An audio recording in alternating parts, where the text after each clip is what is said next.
अनंत टिप्या refresh व्हा। India महाविकास आघाडीचे उमेदवार खासदार विनायक राऊत यांच्या प्रचारार्थ शिवसेना नेते युवा प्रमुख आदित्य ठाकरे यांची सावंतवाडीत प्रचार सभा झाली।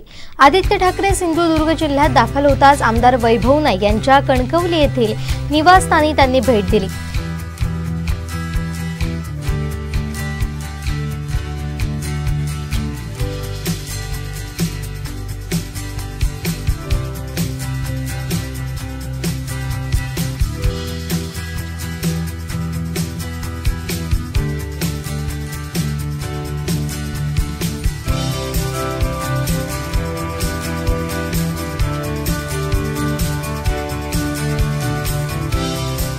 यावेळी आमदार वैभव नाईक यांच्या पत्नी स्नेहा नाईक यांनी त्यांचा औक्षण करत युवासेना जिल्हा प्रमुख सुशांत नाईक, आमदार वैभव नाईक यांची मुलगी नंदिनी नाईक, मुलगा राजवर्धन नाईक आणि शिवसैनिकांनी त्यांचं जंगी स्वागत केलं।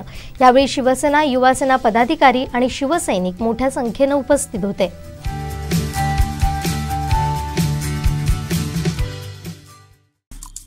आमचे दिवसभरातले सर्व अपडेट्स, ताज्या घडामोडी आणि थेट लाईव्ह पाहण्यासाठी सबस्क्राइब करा, लाईक करा कोकणचं नंबर 1 महा चॅनल कोकण 7 लाईव्हचं YouTube चॅनल।